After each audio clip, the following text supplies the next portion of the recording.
गेल्या 70-75 वर्षाच्या अगोदर आपण इतिहास जर पाहिला भारतीय शिक्षण पद्धतीचा, तर हे चौथं एक मोठं धोरण, शैक्षणिक धोरण म्हणून आपल्यासमोर आलेलं आहे. देशभरातील विद्यार्थ्यांसाठी एक वेगळी दिशा देणारा असा हा एक नवीन प्रयोग आहे, की जो आता जवळजवळ संपूर्ण देशभरामध्ये ॲक्सेप्ट केलेला आहे.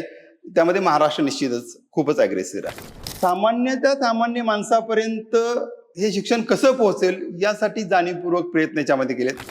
नवी मुंबईमध्ये हे जे नवीन कॅम्पसेस फॉरेन विद्यापीठाची होत आहेत, त्या माध्यमातून संपूर्ण भारतातील आणि अर्थातच महाराष्ट्रातील आणि नवी मुंबई परिसरातील सर्वच विद्यार्थ्यांना एक खूप मोठी संधी उपलब्ध करून दिली आहे.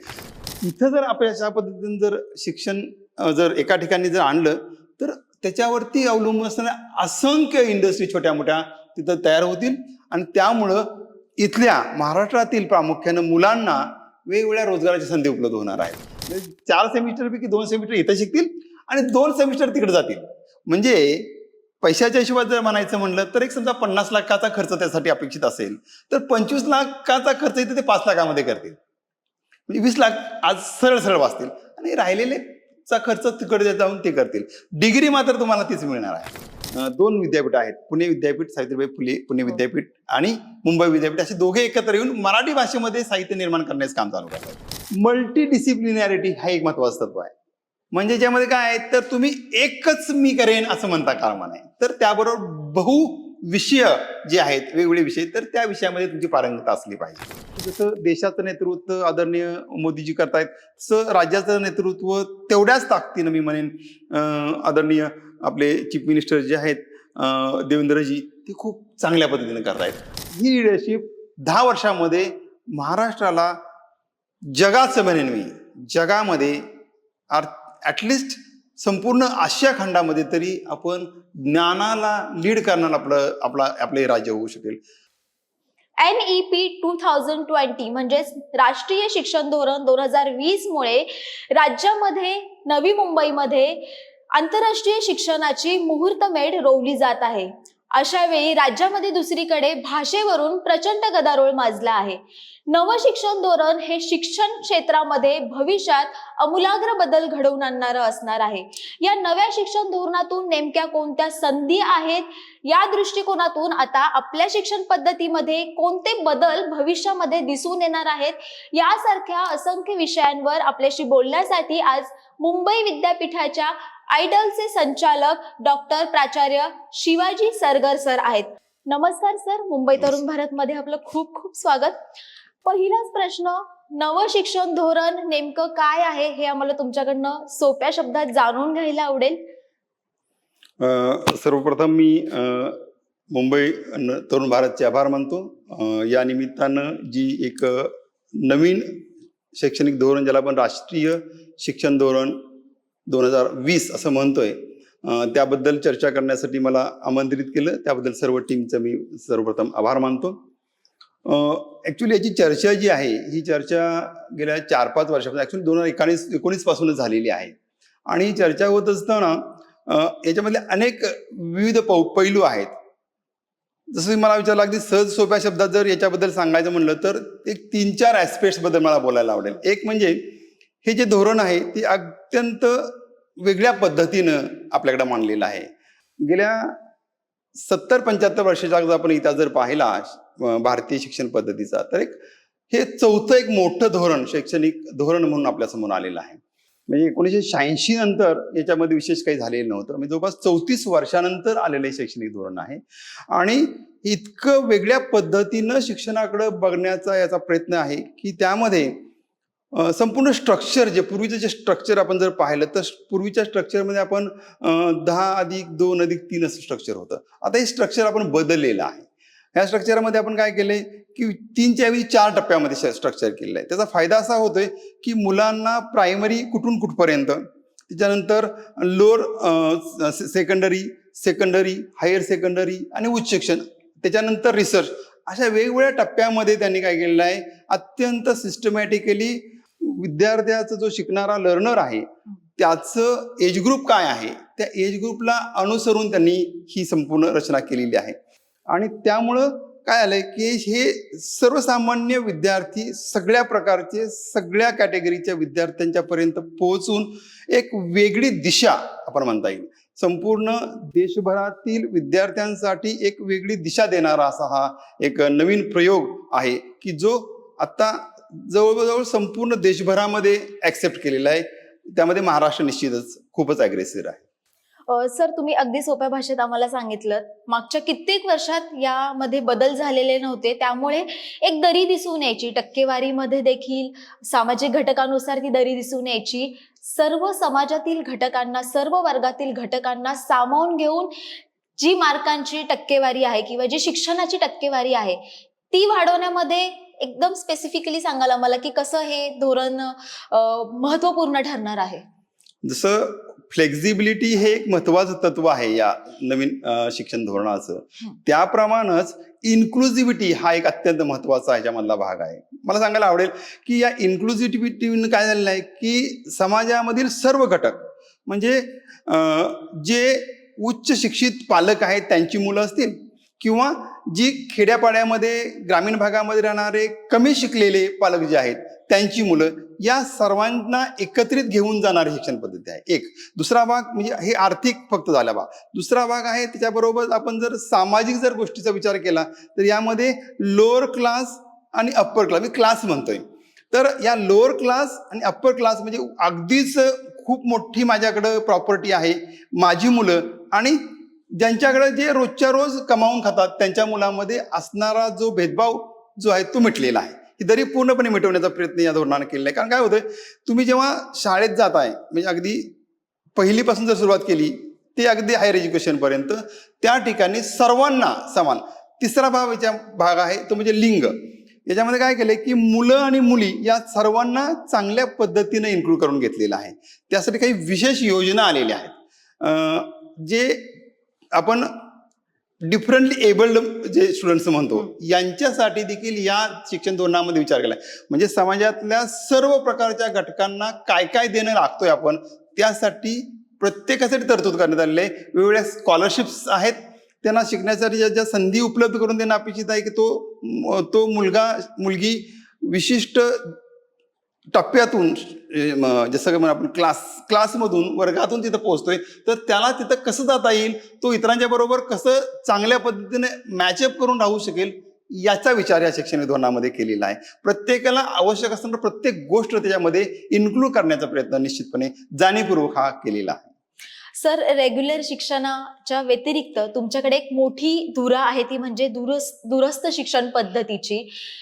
गृहिणी असतील, शिक्षण घेत काम करणारा एक वर्ग असतो, तरुण असतात, त्यांच्यासाठी तुमचा विभाग अत्यंत महत्वाचा आहे. तर या दूरस्थ शिक्षण पद्धतीमध्ये या धोरणाचा कसा अवलंब केला जाईल? या धोरणामध्ये दूरस्थ शिक्षण पद्धतीला चालना देण्यासाठी काय नेमकं तरतुदी आहेत? हे शैक्षणिक धोरण मी 2019चा उल्लेख केला, 20 पासून आपण त्याला ऍक्सेप्ट केलेला आहे. तेव्हाचा जर GER पाहिला, ग्रॉस एनरोलमेंट रेशो जर पाहिला, तो 27% आसपास होता. आणि आपलं जे शासन आहे ज्यांनी ही संकल्पना आणलेली आहे त्यांचं एक क्लिअर कट ठरलेलं आहे की 2035 साली या देशाचं GER ग्रॉस एनरोलमेंट रेशो जो असेल तो 50% झाला पाहिजे. म्हणजे 27 पासून 23% वाढून 50 होणं म्हणजे केवळ 15 वर्षामध्ये, 2020 ते 2035 पर्यंत या 15% वाढवण्यासाठीचा जो हे केलेला आहे, रेशो वाढवला 23% वाढवण्याचा, तो अत्यंत महत्वाचा घटक आहे. कारण काय होतंय, मासिफिकेशन ज्याला आपण म्हणूया, खऱ्या अर्थानं मासिफिकेशन ऑफ एज्युकेशन, सामान्य माणसापर्यंत हे शिक्षण कसं पोहोचेल यासाठी जाणीवपूर्वक प्रयत्न याच्यामध्ये केलेत. याच्याबद्दल मी तुम्हाला 2 गोष्टी सांगेन. पहिली गोष्ट त्याच्यामधली अशी आहे की जेव्हा हा रेशो वाढणार आहे तर तेवढ्या मोठ्या प्रमाणामध्ये इन्फ्रास्ट्रक्चर निर्माण करणं गरजेचं आहे. आता काय असं होतंय, समजा आज आपण जर 100 मुलांचा विचार केला तर आज 100रातली 27 मुलं 2020 साली ती शिक्षण सिस्टम मध्ये होती. आता जेव्हा ही मुलं 100रातली 50 करायची आहेत, म्हणजे या 23 येणाऱ्या नवीन मुलांना तेवढ्या मोठ्या म्हणजे गेल्या 75 वर्षामध्ये आपण 27 मुलांची सोय करू शकलो. येत्या 15 वर्षामध्ये आणखीन 23 मुलांच्या पाल्यात म्हणजे जवळजवळ दुप्पट आपल्याला भर घालायची आहे. तेवढ्या मोठ्या प्रमाणामध्ये फिजिकल इन्फ्रास्ट्रक्चर निर्माण करणं त्याचे प्रयत्न अर्थातच चालूच आहेत. खूप मोठ्या प्रमाणामध्ये वेगवेगळ्या माध्यमातून शासन यासाठी प्रयत्न करते. परंतु याच्या व्यतिरिक्त जी दूरस्थ शिक्षण प्रणाली आहे, दूरस्थ आणि ऑनलाईन एज्युकेशन सिस्टम जी आलेली आहे, यामध्ये खूप मोठा स्कोप दिलेला आहे. मला सांगायला आवडेल की युजीसीचा याच्यामधला रोल खूप महत्वाचा आहे. हायर एज्युकेशनमध्ये युजीसीनं क्लिअर कट मॅन्डेट दिलेलं आहे की 40% शिक्षण हे विद्यार्थ्यांना तुम्ही ऑनलाईन पद्धतीने देऊ शकता. म्हणजे कसं, समजा तुम्हाला जर एका वर्गासाठी 10 पेपर्स असतील, 10 सब्जेक्ट्स असतील, तर त्या 10 पैकी 6 पेपर्स तुम्ही रेग्युलर पद्धतीने करू शकता आणि 4 जे आहे ते तुम्ही ऑनलाईन पद्धतीने करू शकता. आता हे कुठून येणार मटेरियल? त्यासाठी काय, तर याची सुरुवात खूप वर्ष आधी झालेली आहे. स्वयंचं मी तुम्हाला उदाहरण सांगेन, गव्हर्नमेंट ऑफ इंडियाचं खूप मोठं, खूप महत्वाकांक्षी हा प्रोजेक्ट आहे की स्वयंवरती हजारोनं असे कोर्सेस उपलब्ध आहेत, वेगवेगळ्या प्रकारचे कोर्सेस. म्हणजे त्यामध्ये इंजिनिअरिंगचे काही असतील, सायन्स टेक्नॉलॉजी तुम्हाला त्यामध्ये सापडेल, सोशल सायन्सेस असतील, लँग्वेजेस असतील, या सगळ्याचे कोर्सेस स्वयंमध्ये उपलब्ध आहेत. देशभरामध्ये जी एक्सपर्टीज उपलब्ध आहे त्यांच्या माध्यमातून त्या प्राध्यापकांना, त्या शिक्षकांना त्यांचा अनुभव जमेस धरून असे विशिष्ट कोर्सेसचं रेकॉर्डिंग, प्रोफेशनल व्हिडिओज बनवून त्या माध्यमातून हे कोर्सेस स्वयं प्लॅटफॉर्मवरती गव्हर्नमेंट ऑफ इंडियानं 100% फ्री ऑफ कॉस्ट उपलब्ध करून, एकही रुपया त्यासाठी लर्नरला, विद्यार्थ्याला त्याला द्यावं लागणार नाही. त्याचा फरक काय पडतोय पहा, जो 27 ते 50% आपल्याला जायचं आहे, जर अशा पद्धतीनं जर 40% कोर्सेस जर मुलांनी या ऑनलाईन पद्धतीने उपलब्ध करून शिकून घेतले, तर निश्चितपणे त्यांना वर्गात प्रत्येकासाठी गोष्टीसाठी येण्याची गरज नाही. ते ॲट देअर ओन स्पेस, त्यांना जेव्हा वेळ आहे, त्यांना तेव्हा जेव्हा इच्छा आहे तेव्हा ते लॉग इन करतील, ते कोर्स शिकून घेतील आणि त्या कोर्सचे जे क्रेडिट्स आहेत, आपल्याकडे गव्हर्नमेंट ऑफ इंडियानं एबीसी नावाची कॉन्सेप्ट आणली आहे, अकॅडमिक बँक ऑफ क्रेडिट्स नावाची कॉन्सेप्ट आणली. तर तो सर्वांचा जसा आधारचा नंबर आहे तसा तो एबीसीचा नंबर आहे. तो सर्व मुलांना रजिस्ट्रेशन तुम्ही एकदा केलं की तो सर्वांना मिळतो आणि मग तुम्ही जे कोर्सेस शिकणार आहात ते कोर्सेस ऑटोमॅटिकली त्या तुमच्या बँक जी आहे अकॅडमिक बँक ऑफ क्रेडिट्स, तर त्या बँकेमध्ये जमा होणार आहेत. तुम्हाला जिथं जिथं पाहिजे त्या ठिकाणी तुम्हाला ते क्रेडिट्स वापरता येऊ शकतात. त्या माध्यमातून ही दूरस्थ शिक्षण प्रणाली खूप महत्वाची आहे. मला या निमित्तानं असं सांगायला आवडेल की युजीसीनं डिस्टन्स एज्युकेशन ब्युरो निर्माण केलेला आहे. या माध्यमातून संपूर्ण देशभरातल्या शिक्षणाचं जे दूरस्थ पद्धतीने चालणारं आणि ऑनलाईन पद्धतीने चालणारं शिक्षण आहे त्याच्यावरती ते रेग्युलेशन त्यांचे आलेले, त्यांचे नियम चालतात.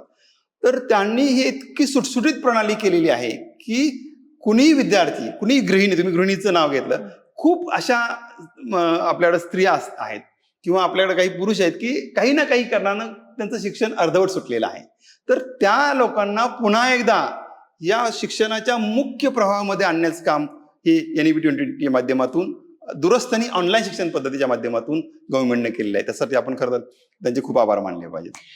सर, नव्या शिक्षण पद्धतीमुळे उच्च शिक्षणाचं एक आंतरराष्ट्रीयकरण होणार आहे किंवा त्या दृष्टीने आता पावलं उचलायलाही महाराष्ट्र सरकारने सुरुवात केलेली आहे. नवी मुंबईमध्ये जी काही एज्युकेशन सिटी उभारण्याचं काम हाती घेण्यात आले आणि त्या निमित्ताने 5 विद्यापीठांशी महाराष्ट्र सरकारने करार केलेला आहे. या संधीकडे तुम्ही कसं पाहता? ही एकाच वाक्यात सांगायचं म्हणलं तर भारतीय विद्यार्थ्यांना ही एक गोल्डन ऑपॉर्च्युनिटी असं म्हणेन. कारण काय झालंय, प्रत्येक पालकांना असं वाटतंय की माझा पाल्य हा अत्युच्च दर्जाचं शिक्षण त्याला मिळालं पाहिजे. कारण काय झालंय, शिक्षण हे माणसाला ट्रान्सफॉर्म करतं एक प्रकारे. म्हणजे तो मुलगा मुलगी कुठूनही कोणत्या क्षेत्रात आला, एकदा तो एज्युकेशनच्या फील्डमध्ये आला तर ते संपूर्ण जीवन बदलून जातं. अर्थातच तुम्हाला जर चांगल्या क्वालिटीचं शिक्षण जर तुम्हाला द्यायचं असेल तर अशा पद्धतीचे जे सोपस्कार आहेत, जसं MOUच्या माध्यमातून गव्हर्नमेंट ऑफ महाराष्ट्रानं हे पाऊल उचललेलं आहे. महाराष्ट्र हा नेहमीच प्रत्येक क्षेत्रामध्ये पुरोगामी आहे. शिक्षणाच्या क्षेत्रामध्ये देखील महाराष्ट्रानं हे पाऊल उचललेलं आहे. संपूर्ण देशाच्या तुलनेमध्ये आपण भरपूर पुढे आहोत. त्यामध्ये गव्हर्नमेंट ऑफ महाराष्ट्राने हे पाऊल उचललं, 5 MOUs केले, 11च प्रस्तावित आहेत, लवकरच ते पण होतील. आणि त्याबरोबरच मुंबई विद्यापीठ देशाचं नावलौकिक वाढवणारं विद्यापीठ आहे आणि मुंबई विद्यापीठाने देखील या गेल्या 5-7 वर्षामध्ये खूप मोठ्या प्रमाणामध्ये MOU केले आहेत.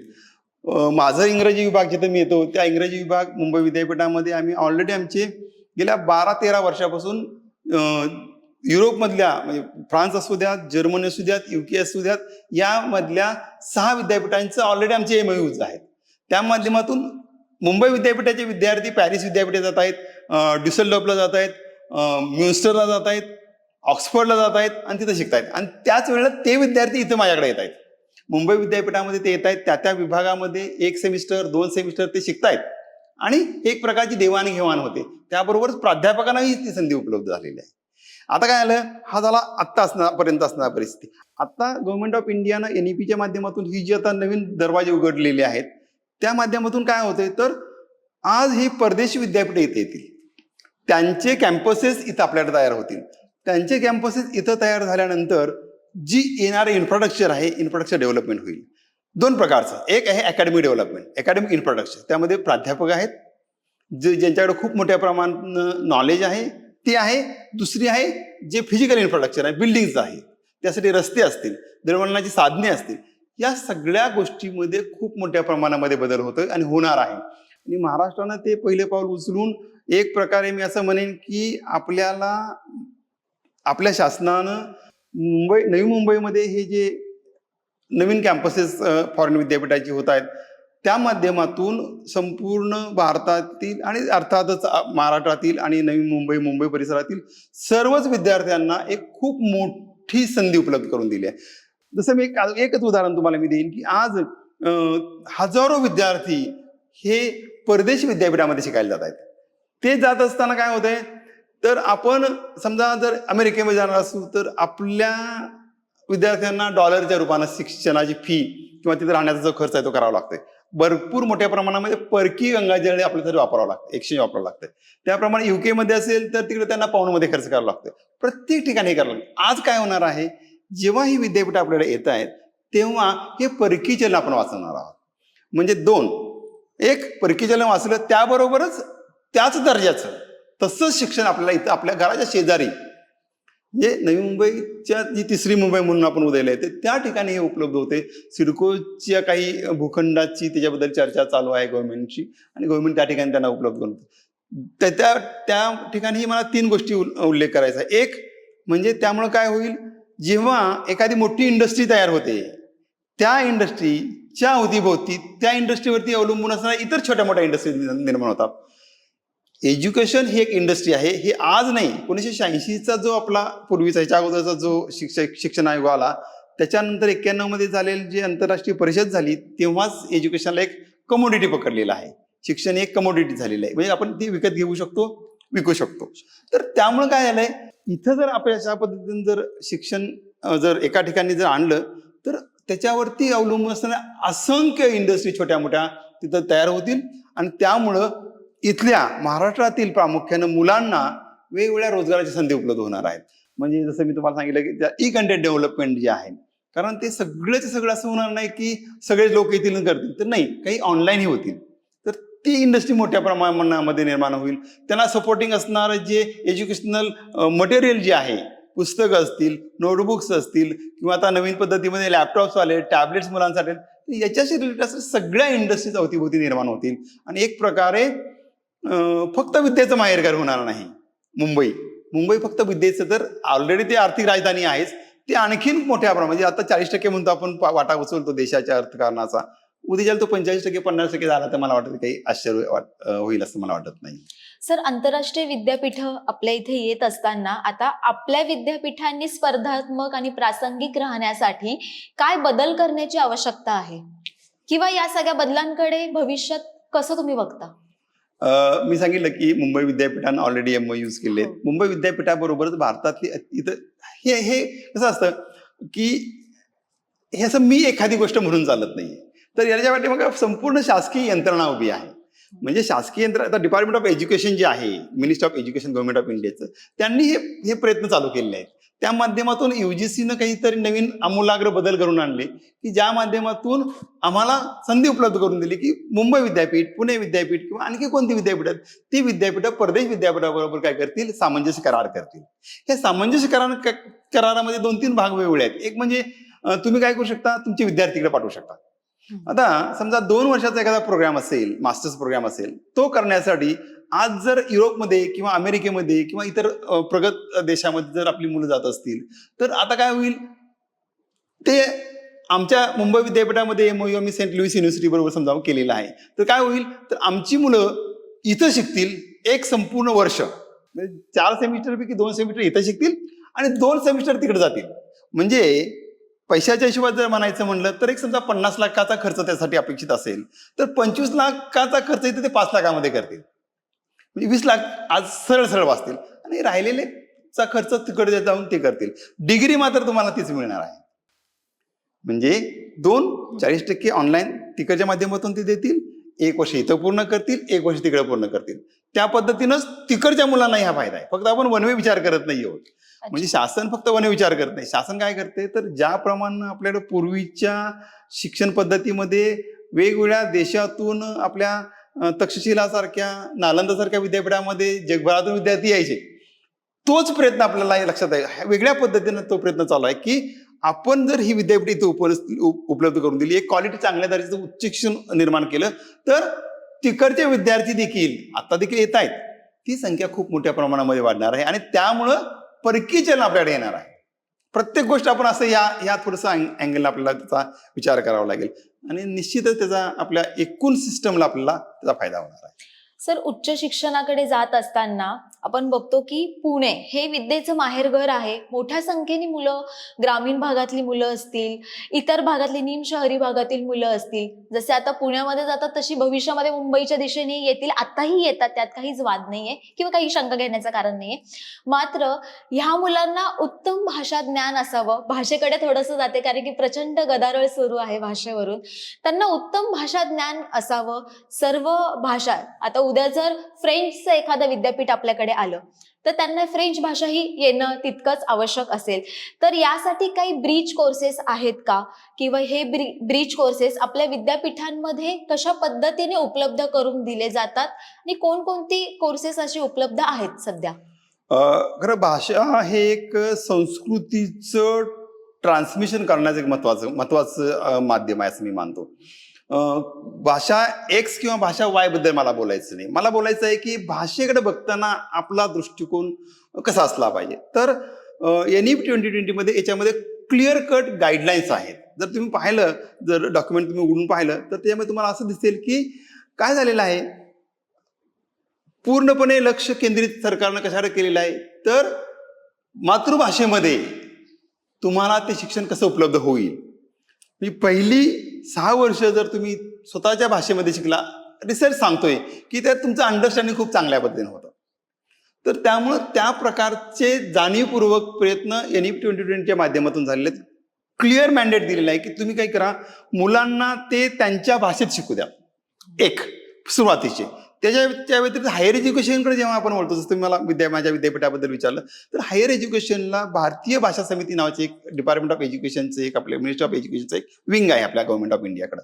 तर त्या भारतीय भाषा समितीच्या माध्यमातून खूप मोठ्या प्रमाणामध्ये भारतीय भाषामध्ये साहित्य लिहिण्याचं काम चालू आहे. अच्छा. हा, म्हणजे समजा महाराष्ट्रातील मुलं आहेत, तर महाराष्ट्रातील मुलांना जर इंजिनिअरिंग, मेडिकल, सायन्स, कॉमर्स याची जर टेक्स्टबुक्स आणि संदर्भ ग्रंथ जर मराठी भाषेमध्ये उपलब्ध करून दिले तर ते अधिक चांगल्या पद्धतीने शिकू शकतील. यासाठीची आवश्यक असणारी यंत्रणा खूप मोठ्या प्रमाणामध्ये गव्हर्नमेंट ऑफ इंडियानं तयार केलेली आहे. त्यांनी काय केले, भारतातली वेगवेगळी विद्यापीठं त्यांनी सिलेक्ट केलेली आहेत. मला अभिमान वाटतो या गोष्टीचा की महाराष्ट्रामधल्या 2 विद्यापीठात त्याच्यामध्ये सिलेक्शन झालेलं आहे. एक आहे अर्थातच मुंबई विद्यापीठ, ज्याला मी रिप्रेझेंट करतो, thanks to the very dynamic leadership of our honourable vice chancellor doctor Ravindra Kulkarni. त्यांनी 2 ठिकाणी भारतीय भाषा समितीकडे मुंबई विद्यापीठ काम करतात. एक आहे अर्थातच मराठी, 2 विद्यापीठ आहेत, पुणे विद्यापीठ, सावित्रीबाई फुले पुणे विद्यापीठ आणि मुंबई विद्यापीठ, असे दोघे एकत्र येऊन मराठी भाषेमध्ये साहित्य निर्माण करण्याचं काम चालू करतात. मग ते साहित्य कसं शैक्षणिक पूर्ण शैक्षणिक साहित्य त्याच्यामधून निर्माण होईल. आणि त्याबरोबरच मुंबई विद्यापीठानं आणखीन एक जबाबदारी स्वीकारलेली, ते म्हणजे सिंधी भाषेची जबाबदारी स्वीकारलेली आहे. अच्छा. बरं, मुंबईमध्ये उल्हासनगर आणि परिसरामध्ये काही पॉकेट्स असे आहेत की जिथं सिंधी भाषा खूप मोठ्या प्रमाणात भाषिक आहेत. तर अच्छा. सिंधी भाषेमध्येही टेक्स्ट उपलब्ध व्हावीत यासाठीची नोडल एजन्सी म्हणून देखील गव्हर्नमेंट ऑफ इंडियानं मुंबई विद्यापीठाला अपॉइंट केलेलं आहे.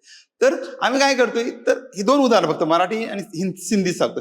तशा प्रकारे देशभरातली वेगवेगळी विद्यापीठं त्यांनी स्वीकारली. उदाहरणार्थ पंजाबी असेल, गुरुमुखी, तर गुरुमुखीसाठी पंजाब विद्यापीठाचं त्यांनी सिलेक्शन केले. तर या देशामधल्या प्रत्येक ज्या भाषा आहेत त्या भाषेमध्ये ज्ञान उपलब्ध करून देण्याचा प्रयत्न जाणीवपूर्वक याच्यामध्ये केलेला आहे. की जे जसं तुम्ही ब्रिज कोर्सचा उल्लेख केला, तर प्रत्येक विद्यापीठाला अशा सूचना आहेत की तुम्ही अशा पद्धतीने समजा मुंबई विद्यापीठामध्ये किंवा पुणे विद्यापीठामध्ये जर आदर द्यान मराठी मुलं जर येत असतील आणि त्यांना समजा मराठी भाषेमध्ये जर टेक्स्ट बुक उपलब्ध असतील, संदर्भ ग्रंथ उपलब्ध असतील, तर ते त्यांना वाचता यावेत, तर त्याचे थोडेसे ब्रिज कोर्स करा. सुरुवातीच्या 6-6 आठवड्याचे 1-1 क्रेडिटचे 2-2 क्रेडिट छोटे कोर्सेस करा. तर त्या कोर्सेसच्या माध्यमातून काय होतील, थोडंसं त्या मुलांना इतर मुलांच्या बरोबर जुळवून घ्यायला शक्य होईल. समजा माझा मुलगा जर समजा पंजाबमध्ये जात असेल, तर तिथले जे विद्यापीठ आहे, तिथल्या विद्यापीठाचं एकूण कल्चर, तिथली एकूण भाषा आणि त्या भाषेमध्ये असणारे जे ज्ञान उपलब्ध आहे, तर ते ज्ञान घ्यायचं असेल तर थोडंसं ब्रिज कोर्स जर त्या भाषेमध्ये केला तर निश्चितपणे त्याचा फायदा होतोय. NEP मध्ये मी तुम्हाला सांगेन की ओपन इलेक्टिव्हच्या माध्यमातून मराठी भाषेवरती खूप मोठ्या प्रमाणात काम चालू आहे. जसं कार्यालयीन मराठी भाषा, म्हणजे वेगवेगळी जी सरकारी दप्तर आहेत, त्या दप्तरामध्ये वापरण्यात येणारी मराठी भाषेचा एक 2 क्रेडिटचा कोर्स आपण तयार केलेला आहे. अच्छा, काय शिकवलं जातं नेमकं? ज्याच्यामध्ये समजा कसं होतं की शासकीय एखादं ऑफिस असेल, कार्यालय असेल, तर त्याच कार्यालयामध्ये रिलेटेड असणारे काही शब्द असतात, विशिष्ट शब्द असतात की ते शब्द फक्त तिथंच त्याच पद्धतीने वापरले जातात. जसं माझ्या तोंडातून शब्दाला दप्तर, तर दप्तर हा ऍक्च्युअली एक शासकीय शब्द आहे. शासकीय शब्द, GR जे निघतात तेही शासकीय पद्धतीने येतात. तर ही भाषा त्या लोकांना विशिष्ट एक वर्ग आहे की त्यांना यावं पाहिजे. काय होतं, केडर्स असतात, वेगवेगळी UPSCच्या माध्यमातून येणारे काही केडर्स असतात, वेगवेगळे अधिकारी वेगवेगळ्या देशातील वेगवेगळ्या राज्यातून इथं अपॉइंट होतात. तर त्यांनाही त्या शब्दांची जाणीव व्हावी अशा दृष्टिकोनातून छोटे छोटे 2 क्रेडिटचे कोर्सेस करण्याच्या सूचना आहेत. हे NEP 2020 मुळे शक्य झालेलं आहे. म्हणजे ते ओपन, त्याला शब्दच आहे ओपन इलेक्टिव्ह, तो कोणीही घेऊ शकतो. म्हणजे तो कॉमर्सचा विद्यार्थी घेऊ शकतो, सायन्सचा घेऊ शकतो, इंजिनिअरिंगचा घेऊ शकतो, कुणालाही ते ओपन आहेत, कुणी ते घ्यावेत.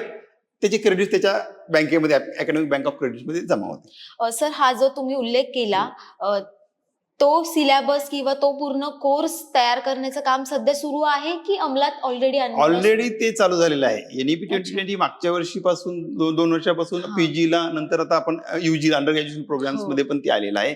आणि मी डिस्टन्स एज्युकेशन रिप्रेझेंट करतो. आमच्याकडे पण पोस्ट ग्रॅज्युएशन मागच्या वर्षी चालू झालं, यावर्षी UG आम्ही चालू करतो. आम्हाला कसं असतं, आम्ही स्टडी मटेरियल तयार करतो.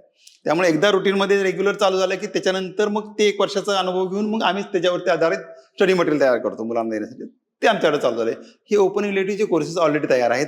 एक बॅच संपूर्ण बाहेर पण आता फर्स्ट इयर मधून सेकंड इयर मध्ये चाललेली आहे. सर, आम्हाला एखादा अनुभव ऐकायला आवडेल या बॅच. ओपन इलेक्टिव्हच्या अनुभवामध्ये मी इंग्रजी भाषेचा प्राध्यापक आहे, तर मी तुम्हाला त्याच्याबद्दलचे उदाहरण सांगतो की जेव्हा आम्ही मागच्या वर्षी, आम्हाला 2 वर्षापूर्वी जेव्हा आपण चालू केलं, तर आम्हाला सांगण्यात आलं की आपल्याला असे इलेक्टिव्ह तयार करायचे आहेत. मी माझ्या बोर्डा बरोबर बसलो आणि आमच्या 8 लोकांच्या मध्ये चर्चा झाली की आपल्याला काय काय करता येईल. आणि तुम्हाला आश्चर्य वाटेल की इतकं तुम्ही विचार करून चांगलं करू शकता. जसं फक्त 8 दिवसामध्ये आम्ही 33 ओपन इलेक्टिव्ह तयार केले. 33 की जे आज कोणतेही विद्यार्थी ते घेऊ शकतात. म्हणजे तो फर्स्ट इयरच्या सेकंड सेमिस्टर पासून 3rd 4th सेमिस्टरमध्ये तो कधी ते करू शकतात. आणि त्याच्यामध्ये काय काय घेतो आम्ही, तर आम्ही त्याच्यामध्ये इंग्लिशमध्ये सांगायचं म्हणलं तर आम्ही त्याच्यामध्ये 20th सेंचुरी इंग्लिश लिटरेचर आहे, तर त्याच्यातल्या स्टोरीज काय असतील त्या उचलल्या. त्याच्यानंतर आपलं पार्टिशन लिटरेचर आहे, तर त्याच्यावरती एक पेपर आम्ही तयार केला. नंतर आम्ही 19th सेंचुरीवरती एक पेपर तयार केला. तुम्हाला आश्चर्य, आम्ही रोमॅन्टिक लिटरेचरवरती एक पेपर केला. रोमॅन्टिक पोएट्री आमच्यावर प्रेम कविता खास वेगळा विषय आहे, तो आम्ही घेतला. आम्ही शेक्सपिअर सॉनेट काय असतं आम्ही पाहिलं, चारोळ्या काय असतात पाहिलं. म्हणजे जे उपलब्ध आहे आमच्यामध्ये त्याच्यामध्ये 2-2 क्रेडिटचे छोटे छोटे कोर्सेस तयार केले. आम्ही वॉर पोएट्रीवरती कोर्स केलाय. म्हणजे वॉर पोएट्रीवरती आता रुपर ब्रूक सारखे जे लोक पहिल्या महायुद्धाच्या दरम्यान जी पोएट्री निर्माण झाली, तर त्याच्यावरती छोटे केले की त्याचा उपयोग काय होईल. आज जर विद्यार्थी शिकले तर बाबा त्या काळामध्ये शिकल्यानंतर कोणते परिणाम त्या सोल्जर्सवरती झाले, ते आज वर्गात बसून 2025 मध्ये 24 मध्ये तुम्हाला वर्गात बसून त्याच्याबद्दल शिकता येईल. मराठीमध्येही मी जवळून काम करतो मी मराठीच्या लोकांच्या बरोबर. तर मी जसं तुम्हाला सांगितलं की कार्यालयीन भाषेवरती, त्याबरोबर दैनंदिन वापरामध्ये असणारी मराठी भाषा, मराठीचं सोपं ग्रामर याच्यावर आलंय. फिजिक्समध्ये असेल तर दररोज एव्हरीडे फिजिक्स नावाचा आम्ही 2 क्रेडिटचा कोर्स केलाय. म्हणजे लाईटचा समजा फ्यूज गेला तर तो कसा वापरता येईल, दुरुस्त करता येईल तुम्हाला घरच्या घरी. तर एव्हरीडे फिजिक्स, एव्हरीडे केमिस्ट्री, असे छोटे छोटे 2-2 तर क्रेडिट. मुलांचा कसा रिस्पॉन्स आहे या खूप सगळ्या चांगला, credits ला? खूप चांगला रिस्पॉन्स मुलांचा आहे. खूप चांगल्या पद्धतीने मुलं त्यांना अडॉप्ट करतात. तशी सुरुवात आहे, हे ट्रान्झिशन पिरियड आहे. त्यामुळे काय होतं, मुलांनाही अजून काही टप्प्यामध्ये काही गोष्टी अजून समजलेल्या नाहीत. मग माझा वर्कलोड वाढेल का, मला जास्त अभ्यास करावा लागेल का, याचा मला काय उपयोग होईल, या थोड्याशा शंका आहेत. परंतु सिस्टम एवढी चांगली आहे. मुंबई विद्यापीठानं गव्हर्नमेंट ऑफ महाराष्ट्राच्या माध्यमातून वर्षभरामध्ये गेल्या 2 वर्षामध्ये खूप मोठ्या प्रमाणामध्ये त्याच्यामध्ये ओरिएंटेशन प्रोग्राम्स घेतलेत. म्हणजे मुंबई विद्यापीठ इतर विद्यापीठासारखंच लोकांच्या घराघरापर्यंत पोहोचलं. म्हणजे आम्ही स्कूल कनेक्ट प्रोग्राम्स केले. स्कूल कनेक्टमध्ये आम्ही 11वी आणि 12वीच्या मुलांशी बोललो, 9वी-10वीच्या मुलांशी बोललो. खास स्पेशल म्हणजे इथं विद्यापीठात बोलावून नाही, तर तिथं जाऊन डहाणूसारख्या ठिकाणी, सिंधुदुर्गमध्ये सावंतवाडीसारख्या ठिकाणी, बांदेसारख्या ठिकाणी, पालघरमध्ये जिथं जिथं आम्ही प्रोग्राम्स तयार केले त्या ठिकाणी आम्ही जाऊन खास स्पेशली आम्ही जाऊन त्यांच्याशी बोललो. या सगळ्याचा खर्च MMTTCच्या माध्यमातून गव्हर्नमेंट ऑफ इंडियाने केलेला आहे. अच्छा. म्हणजे त्यांना प्रत्येक घटकाला आम्ही पॅरेंट्स बरोबर वेगळं बोललो, आम्ही एम्प्लॉयर्स बरोबर वेगळं बोललो, आम्ही शिक्षकांच्या बरोबर बोललो, आम्ही मॅनेजमेंट बद्दल, आम्ही मुलांच्या बद्दल बोललो. या सर्व घटक जे एज्युकेशनशी रिलेटेड घटक आहेत त्या सगळ्या घटकांशी आम्ही बोललो. आणि ही NEP पॉलिसी काय आहे, नेमकं काय फायदे तोटे त्याच्यामधले आहेत, हे सगळे समजावून सांगून आता आम्हाला खूप पॉझिटिव्ह रिस्पॉन्स त्याच्याबद्दल मिळतोय. सर, आपण इतका वेळ विद्यार्थ्यांविषयीच कंटिन्युअसली बोलत आहोत किंवा विद्यार्थ्यांच्या फायद्याविषयी बोलत आहोत. या संपूर्ण राष्ट्रीय शिक्षण धोरणातून शिक्षकांसाठी रोजगाराच्या कशा संधी निर्माण होतील हे देखील जाणून घ्यायला आवडेल. नक्कीच मला आवडेल. मी एक मोठा शिक्षकांचा वर्ग रिप्रेझेंट करतो. 2 गोष्टी शिक्षकांच्या बद्दल मी सांगेन. पहिली गोष्ट म्हणजे आता स्पेशलायझेशन हा प्रकार थोडासा मोडीत हळूहळू निघणार आहे. कारण जसं मी तुम्हाला म्हणलं, NEPचं एक महत्वाचं तत्व आहे फ्लेक्झिबिलिटी, त्याबरोबरच मल्टी डिसिप्लिनॅरिटी हा एक महत्वाचं तत्व आहे. म्हणजे ज्यामध्ये काय आहे, तर तुम्ही एकच मी करेन असं म्हणता कामा नये, तर त्याबरोबर बहुविषय जे आहेत, वेगवेगळे विषय, तर त्या विषयामध्ये तुमची पारंगतता असली पाहिजे. म्हणजे मी फक्त आता इंग्रजी आहे म्हणजे फक्त इंग्रजीमध्येच शिकवेन किंवा इंग्रजीच शिकवेन असं म्हणून चालणार नाही. तर मी माझ्या महाराष्ट्रातल्या, माझ्या भारतातल्या जर मुलांना मला शिकवायचं असेल तर इंग्रजीमध्ये शिकवत असताना मी माझं भारतीय कल्चर काय आहे, ती संस्कृती काय आहे, हेही मला शिकवत आलं पाहिजे. तर कुठेतरी आपण एकमेकाला रिलेट करू जाऊ. म्हणजे हा मला एक एक्सपोजर मिळाला. म्हणजे जसं मी म्हटलं की एक इंग्रजीचा शिक्षक मराठी कल्चर, पंजाबी कल्चर किंवा हिंदी कल्चर या सगळ्या गोष्टी शिकण्याची संधी आम्हाला मिळाली या NEP 2020. अगोदर कसं होतं, आम्ही एका असा चाकोरीबद्ध पद्धतीने जात होतो, आता तसं चाललंय.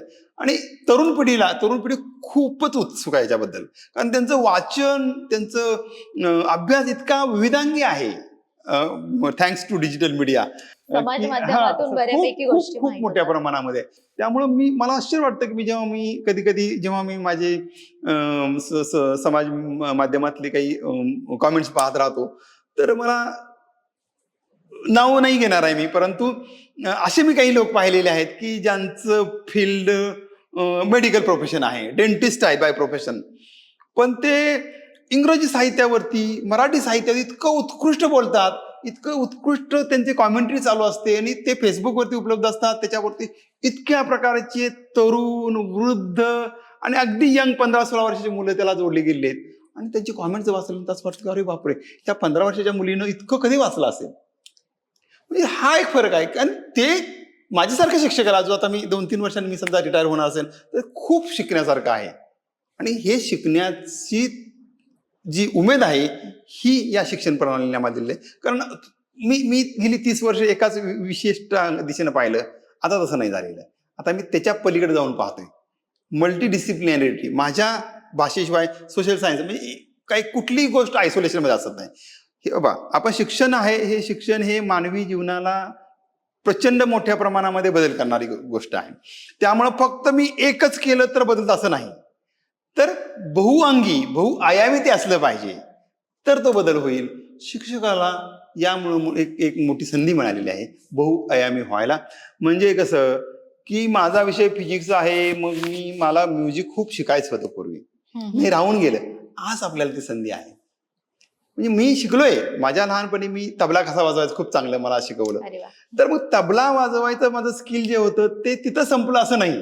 तर आज मला अशी संधी उपलब्ध आहे की या NEP 2020 मध्ये की मी म्युझिकच्या वर्गामध्ये जाऊन त्या मुलांना तबल्याची धडे मी देऊ शकतो.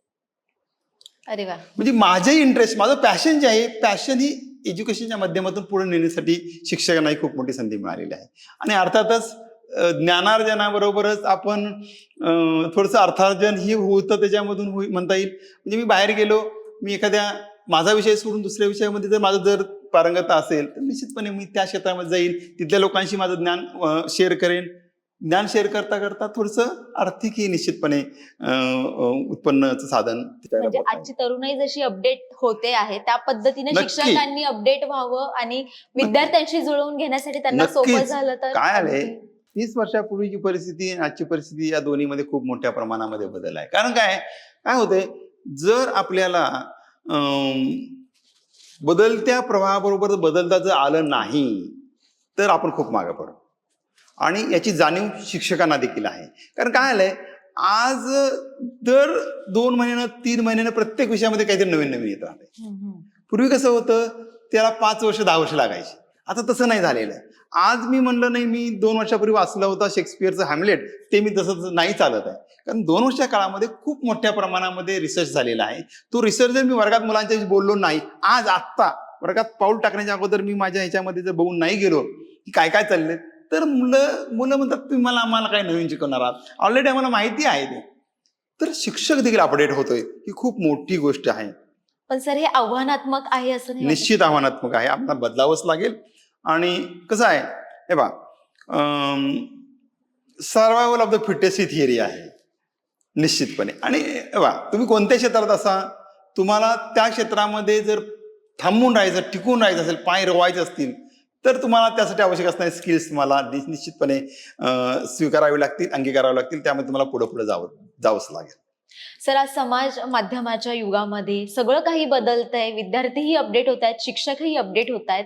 अशा वेळी जी तरुणाई सोशल मीडिया आणि या सगळ्या गोष्टींमध्ये गुंतून आहे, अशा तरुणाईला काय सांगाल एक शिक्षक म्हणून? कधी कधी मला या मुलांचा खूप हेवा वाटतो.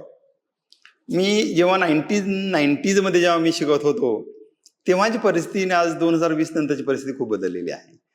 आज तुम्ही म्हटल्या काय हवंय तुम्हाला म्हटलं की एका क्षणात तुमचा स्मार्टफोन तुम्हाला ते देतोय. ते ज्ञान तुम्हाला कोणतंही, म्हणजे तक्षशिला विद्यापीठामध्ये अर्थशास्त्र कसं शिकवलं जात होतं, काय काय होतं, ते तुम्हाला लगेच एका मिनिटामध्ये मिळतंय. ही सोय 1990 मध्ये नव्हती, लक्षात घ्या. तर ही पिढी खूपच सुदैवी आहे असं मी म्हणतो. आणि आपल्याला ही गोष्ट मान्यच करावी लागेल, ही पिढी तेवढीच चौकस आहे. उत्कृष्ट कुठं आहे, काय काय आहे, त्याकडे त्यांचं लक्ष आहे. केवळ सोशल मीडियाच्या माध्यमातून फक्त ती भरकटत नाही, नक्की नाही. मी माझ्याबरोबर रोज माझ्या वर्गामध्ये मुलं बसतायत, मी पाहतोय की ती मुलं भरकटलेली नाहीयेत, उलट ती जास्त अधिक चौकस झालेत, अधिक बुद्धिमान झालेत. म्हणजे मी माझ्या शिक्षकांना जे प्रश्न विचारायचो तेव्हा मला खूप वाचून जावं लागायचं. आता त्यांना तसं नाहीये. वर्गात बसल्या ते सरांनी एखादा मुद्दा मी उपस्थित केला तर त्याच्यावरती लगेच ते सर्च करतायत आणि सर मग हे काय असतं असं ते विचारतायत. म्हणजे या समाज माध्यमाच्या युगामध्ये देखील जी मुलं खरोखर त्या समाज माध्यमाचा उपयोग शिक्षणासाठी म्हणून, शिकण्यासाठी, ज्ञानार्जनासाठी म्हणून करून घेतात, त्या मुलांना खूप चांगलं भवितव्य आहे. आणि अशी मुलं सुदैवानं आपल्या देशामध्ये खूप मोठ्या प्रमाणात त्यांचं प्रमाण जे आहे खूप मोठ्या प्रमाणात आहे. हेही मान्य करावं लागेल की काही प्रमाणामध्ये केवळ त्याच्यामधल्या नको असणाऱ्या गोष्टीकडेही मुलं काही वळत आहेत. मी त्यांना असं मला सांगायला आवडेल की याच्याकडे आपण एक सुवर्णसंधी म्हणून पाहूया, एक अपॉर्च्युनिटी म्हणून पाहूया. आपल्या हातामध्ये जो स्मार्टफोन आपल्याकडे आईबाबांनी दिलेला आहे, ज्याच्यावरती भारत सरकारनं जे अगदीच 500-600 रुपयामध्ये महिनाभराचं तुम्हाला टॉक टाईम आणि डाटा, टॉक टाइमपेक्षा मला डाटावरती बोलायला जास्त आवडेल. 1.5 किंवा 2 GB डाटा म्हणजे खूप मोठा डाटा तुम्हाला उपलब्ध आहे. तर त्याचा उपयोग खरं तर बाकी सर्व गोष्टी करायला आपल्याला आयुष्य पडलेलं आहे. शिक्षणासाठी आपल्याला 25 वर्ष आपल्या आपल्या ज्ञान परंपरेने आपल्याला सांगितलेलं आहे, समाज व्यवस्थेने सांगितलं की पहिली 25 वर्ष ही विद्यार्थी दशेची ज्ञानार्जनासाठीची वर्ष आहेत. तर आपण खरोखर त्याकडे सिरियसली पाहण्याची गरज आहे. आणि या पहिल्या 25 वर्षामध्ये मी तर म्हणेन आता 25 नाही 50 वर्षापर्यंत ते जायला लागेल, कारण ते थांबणारी गोष्ट आहे. ही कंटिन्युअसली पुढे पुढे येणारी गोष्ट आहे. तर विद्यार्थी मित्रांनी याकडे लक्ष द्यावं, सिरियसली पाहावं. हा एक पूर्णवेळ जॉब आहे. सकाळी उठल्यापासून ते रात्री झोपेपर्यंत उशिरापर्यंत तुम्ही त्या मीडियाचा निश्चितपणे वापर करायचा आहे, परंतु तो पॉझिटिव्हली करायचा आहे. आज अनेक ॲप्स आहेत. मी जसं म्हणलं की तुम्हाला मराठीचं आहे किंवा इंग्रजीचं आहे, तर तुम्ही फक्त सांगायचं आहे, ते ॲप तुम्हाला डाउनलोड करून घ्यायचं आहे आणि ते तुम्ही वापरायचं आहे. त्याच्याबरोबर तुम्ही कम्युनिकेट करू शकता. इंग्रजीमध्ये कसं बोलायचं ते ॲप तुम्हाला शिकवते. तुम्ही बोलत राहा. तुम्हाला फ्री ऑफ कॉस्ट तुमची जी बुद्धिमत्ता आहे ती वाढवण्याच्या दृष्टिकोनातून, ती स्किल्स, कम्युनिकेशन स्किल्स वाढवण्याच्या दृष्टिकोनातून ते तुम्हाला निश्चितपणे उपयोगी ठरते. फक्त त्या दिशेनं तसा विचार, पॉझिटिव्ह विचार त्याचा करणं गरजेचं आहे. आणि मला खात्री आहे, कारण माझा खूप विश्वास आहे या तरुण पिढीवरती. कारण आपण जिथं पोहोचलोय हे तरुण पिढीच्या जोरावरती पोहोचलं असं अर्थातच आम्ही काम केले, आम्ही केलं नाही, परंतु तरुण पिढीनेही खूप मोठ्या पद्धतीने काम केले. आज जर आपण पाहिलं अमेरिकेसारख्या देशामध्ये असेल किंवा युरोपसारख्या देशामध्ये असेल की खूप मोठ्या प्रमाणामध्ये भारतीय तरुण आहेत की ज्यांनी तिथलं मार्केट काबीज केलेलं आहे. सिलिकॉन व्हॅली 70% भारतीय इंजिनियर आहेत. काय तर ह्या गोष्टी तरुणांनीच केलेल्या आहेत. त्यामुळे त्यांच्या शक्तीवरती आपण प्रश्नचिन्ह नाही उभं करता येणार. त्यांच्या ॲबिलिटीजला आपण ॲप्रिशिएट केलं पाहिजे आणि थोडे जे मागे पडणारे आहेत तर त्यांनाही थोडंसं आपल्याला सपोर्ट करावा लागेल की बाबा रे तुम्ही काय याच्यातून तुम्हाला चांगलं मिळतंय. आणि निश्चितपणे एवढी समजदार पिढी आपल्याकडे नक्की आहे. आपण ज्या वेगानं म्हणजे जगभरामध्ये आता खूप मोठ्या प्रमाणामध्ये मोदींच्या नेतृत्वाखाली आपण चाललोय की मोठ्या प्रमाणात 4थ्या नंबरला जाणं असेल किंवा आता पुढच्या 2-3 वर्षामध्ये आणखीन कुठल्या नंबरवरती आपण जातोय. तर हे शासनाने जेवढे प्रयत्न केलेत आणि ज्या प्रयत्नांच्या माध्यमातून तरुण पिढीला त्यांनी जे प्रमोशन त्यांचं केलेलं आहे त्याचा निश्चितपणे पॉझिटिव्ह इफेक्ट झालेला आहे असं मला वाटतंय. सर, आपण नेहमी पुढच्या 10 वर्षांचा दृष्टिकोन मानत असतो. आज 2025 आहे. 2035 मध्ये महाराष्ट्रातली स्पेसिफिकली शिक्षण व्यवस्था तुम्ही कुठे पाहता या मुलाखतीच्या शेवटी? मी असं नाही म्हणणार आहे की महाराष्ट्र हे पूर्वेकडचं ऑक्सफर्ड होईल, मुळीच म्हणणार नाही. कारण आहे त्याच्यासाठी. कारण आपण ऑलरेडी हजारो वर्षाची आपल्याकडे एक चांगली ज्ञान परंपरा आपल्याकडे आहे. उत्कृष्ट दर्जाचं ज्ञान आपण जगभरामध्ये वाटलेलं आहे, हे आपल्याला मान्य करावं लागेल. त्यामुळं महाराष्ट्र आज 2025 मध्ये ज्या पद्धतीनं आजही देशाला तो लीड करतोय, 2035 साली देखील तो याच्यापेक्षा खूप मोठ्या प्रमाणामध्ये तो पुढे जाणार आहे. त्याला कारण आहे की जसं देशाचं नेतृत्व आदरणीय मोदीजी करतायत, तसं राज्याचं नेतृत्व तेवढ्याच ताकदीनं मी म्हणेन आदरणीय आपले चीफ मिनिस्टर जे आहेत देवेंद्रजी, ते खूप चांगल्या पद्धतीने करतायत. आणि अशा प्रकारचं जे विजनरी लिडरशिप आहे, ही लिडरशिप ज्या पद्धतीने आपण सुरुवात जिथं केली की मुंबईमध्ये आपण 5 विद्यापीठांशी करार केलेला आहे, मला सांगायला आवडेल की ही लिडरशिप 10 वर्षामध्ये महाराष्ट्राला जगाचं म्हणेन मी, जगामध्ये ॲटलिस्ट संपूर्ण आशिया खंडामध्ये तरी आपण ज्ञानाला लीड करणारं आपलं हे राज्य होऊ शकेल.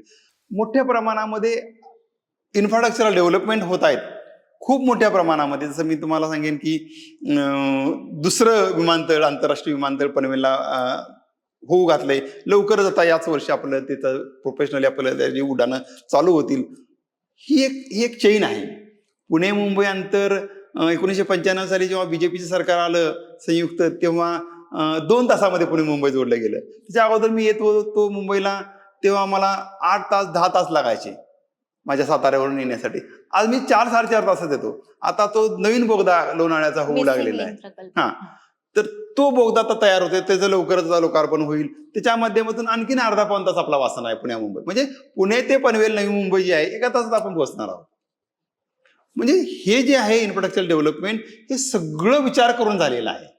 म्हणजे हा जो अटल सेतू जो झाला, 20 मिनिटांमध्ये साऊथ मुंबईतून तुम्ही नवीन पनवेलला तुम्ही नवीन जे एअरपोर्ट होते तिथे जाणार आहात आणि त्या माध्यमातून अवतीभोवती असणारे जी विद्यापीठापैकी विद्यापीठे येत आहेत त्या विद्यापीठामध्ये येणारा जो जो प्राध्यापकांचा वर्ग असेल, टेक्निशियनचा वर्ग असेल, तर त्यांना या दळणवळणाच्या साधनाचा निश्चितपणे उपयोग होईल. आणि त्या माध्यमातून जसं मी म्हणलं की एक मोठी इंडस्ट्री तयार झाली की त्यामध्ये हजारो इंडस्ट्री तयार होतात. नवी मुंबई आणि महाराष्ट्र अर्थातच एकमेकाला अत्यंत क्लोजली कनेक्टेड असणारी ही क्षेत्र आहेत. या माध्यमातून संपूर्ण देशाला, आशिया खंडाला, जगाला दिशा देणारं हे एक प्रकारचे प्रकल्प आपल्याकडे होत आहेत.